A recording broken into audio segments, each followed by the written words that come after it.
So, as summoned by my son last night, I made an oath to go into town today to pick up some Warhammer 40,000, or more commonly known as Warhammer 40k. So, I took my partner with me, and the original destination was a bit too early getting in town today, so we decided to go to Boys. Now, if you're familiar with the north of England, Boys is a chain which is a little bit like a Wilkinson, and of course it would be rude not to pop in CEX. So as we know, the Games Workshop has got a fairly bad press these days through prices and just general fans of the hobby just being displeased with their prices. So if you go into places like Boys, and there's loads of independent gaming shops around the country, you'll often find these Warhammer sets are a little bit cheaper by 10-15% off.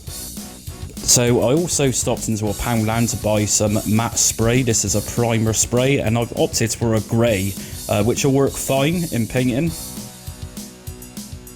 So the starter pack I bought today was a recruit set. So it's the cheapest of the others, and you also get the elite set and you get the command set. So other bits and pieces which are missing, which you would normally get years ago in the Warhammer 40k box sets, you don't seem to get these anymore. Things need to be bought separately, so I've gone for the cheapest option. I've also bought some paints, and like I said, I bought some matte primer spray in grey, and it's not the greatest glue, but I bought some glue just to put my miniatures together. So let's start opening up the recruit edition and let's see what's inside.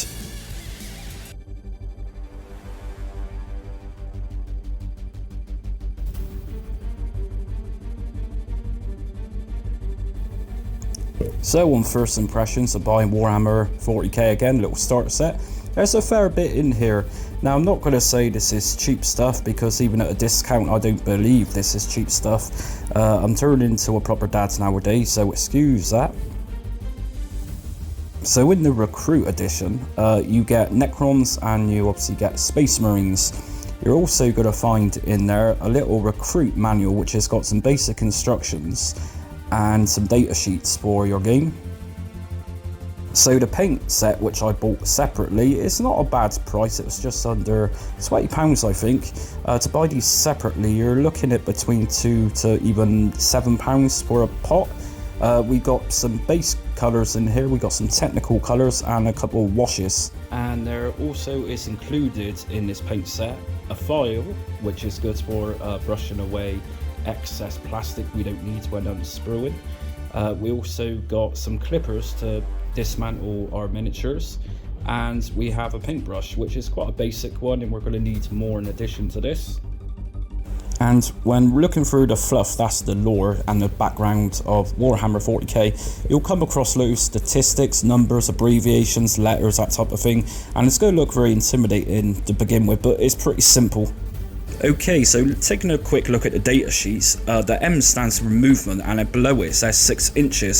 So for example, Assault Intercessor can move up to 6 inches per turn using your ruler. The WS stands for weapon skill.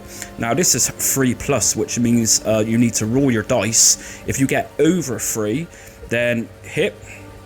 You also got BS, which is ballistic skill, and so on and so forth. And below your units, you're going to have weapon on your data sheets, and things like range just means how far your weapon can fire. So for example, heavy bolt pistol, 18 inches. Check out my video coming tomorrow. It's going to give me a time to assemble my miniatures and to show a bit more background and how to play the game.